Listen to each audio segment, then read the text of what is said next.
Merci, merci. Quelle chance vous avez de venir encore. Oui. Magique.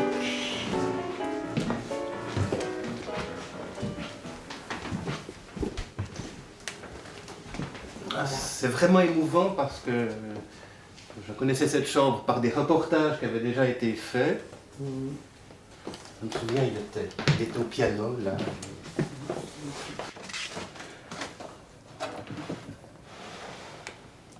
Alors là, on a trouvé quelque chose. Des cahiers de théorie. Et, je ne sais pas si vous pouvez m'expliquer. Moi, je ne comprends pas très bien. C'est très beau, mais je ne comprends pas très bien.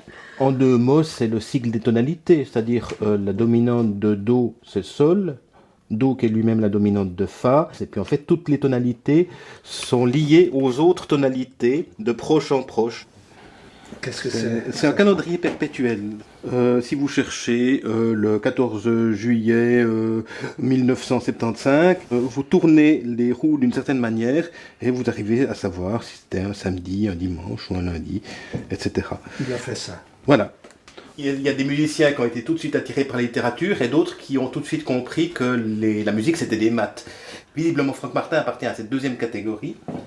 D'ailleurs, ça m'avait frappé en travaillant sur lui parce qu'il a commencé par faire des études de mathématiques et de physique et il dit lui-même avoir découvert la littérature plus tard. Et en fait, c'est frappant parce qu'on ne le devinerait pas, parce que la façon dont il a mis en musique certains textes montre une sensibilité littéraire totalement évidente. Et je pense qu'il était trop modeste quand il a dit qu'il a découvert la musique, la littérature plus tard. Je pense qu'il a dû toujours aimer la littérature d'une certaine manière. Mais c'est vrai qu'il est d'abord venu à la musique par les mathématiques. Ce qu'on voyait d'ailleurs dans les cahiers, cahiers de théorie musicale. Il n'est pas venu à la musique par les oui, peut-être qu'il est venu aux maths par la musique. Voilà, mais c'est d'abord l'aspect scientifique de la musique qu'il a retenu. Mais il est devenu ensuite évidemment un traducteur en musique d'œuvres littéraires tout à fait extraordinaire.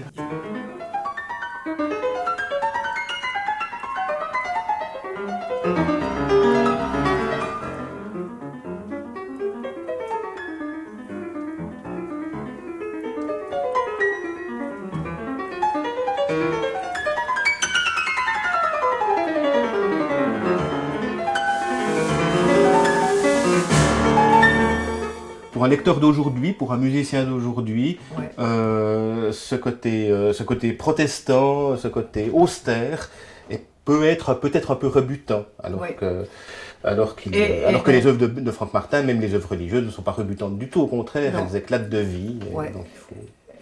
Et donc cette image est fausse, elle est pas juste. Disons qu'elle est partielle, que sa musique a d'immédiatement vivant et d'immédiatement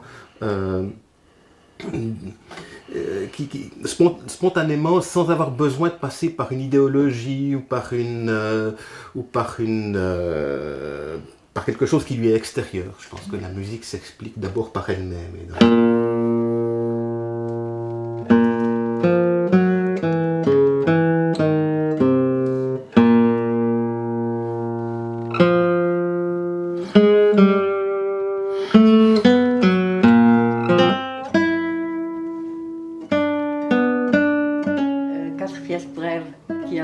Un guitariste de Madrid que j'ai connu à travers des 4 pièces brèves, qui est devenu un ami, qui est totalement fasciné par cette œuvre.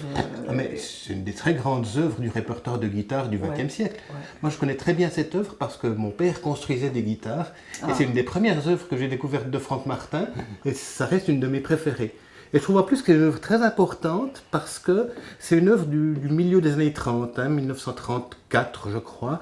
Et c'est une époque où Franck Martin était en train de mettre au point son style de maturité. Alors on dit toujours son style de maturité, il l'a à partir de 1938 dans le 20 RB. Mais en fait je trouve que les 4 pièces brèves pour guitare, c'est déjà son style de maturité, c'est peut-être sa première œuvre de son style de maturité. Enfin c'est une idée que je m'en fais, mais c'est une œuvre que j'aime énormément.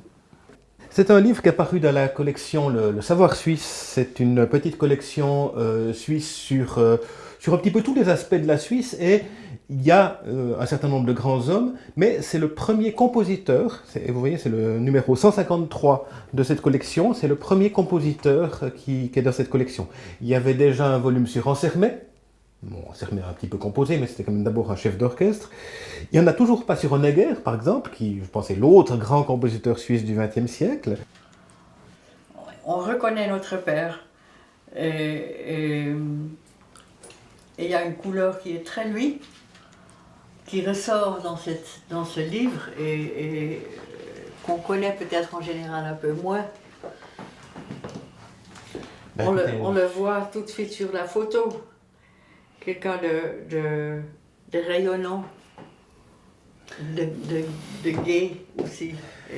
J'ai beaucoup insisté effectivement pour mettre cette photo parce que voilà, il y a des photos où on le voit sur fond noir, d'un air un petit peu sérieux, ascétique, triste.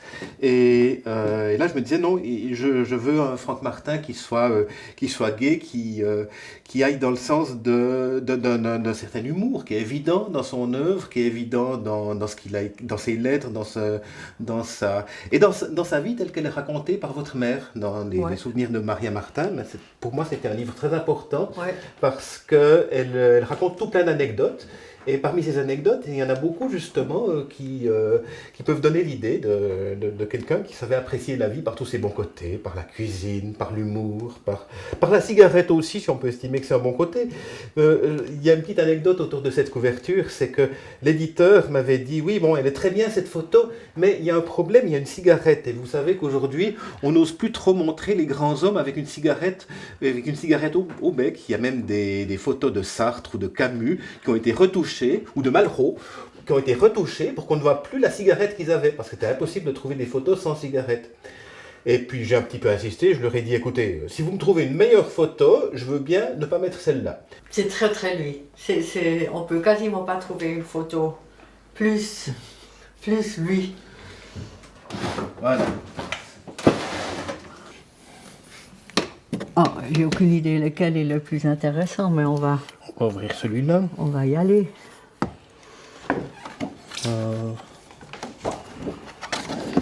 C'est vrai que c'était une grande famille, les Martin. Mais alors là, on est... Énorme famille, énorme. En fait, je connais juste une toute petite partie de ma famille. Ça, c'est lui, peut-être? Oui, ça, c'est lui. Voilà.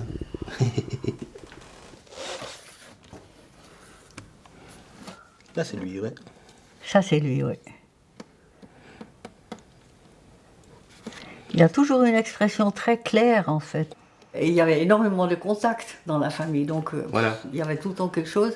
Deuxièmement, il était demandé dans toutes les sociétés de présider. Oui, on le voit à l'époque de la guerre, là, il devient président des musiciens suisses, il commence à faire beaucoup de travail un peu officiel, voilà. Et puis on peut imaginer que ça lui a pesé, ouais. Hein, que dès qu'il a pu trouver une occasion d'être tranquille, et puis ayant épousé une Hollandaise. Pesé parce qu'il n'avait pas assez de temps pour se retirer, pour la composition. Et la troisième raison, évidemment, c'est que ma mère était hollandaise. Qu'ils n'avaient pas vu toute la famille pendant toute la guerre. Elle n'a pas pu elle s'est mariée sans que sa famille connaisse son mari. Ouais. Ce qui était dur pour elle et pour sa famille. Donc tout de suite, quand ils pouvaient, ils sont venus en Hollande. Et donc c'était peut-être aussi un petit peu pour elle. Il adorait la mer. Il adorait les ciels hollandais, ces nuages qui passent comme ça en vitesse. Il aimait les paysages lointains,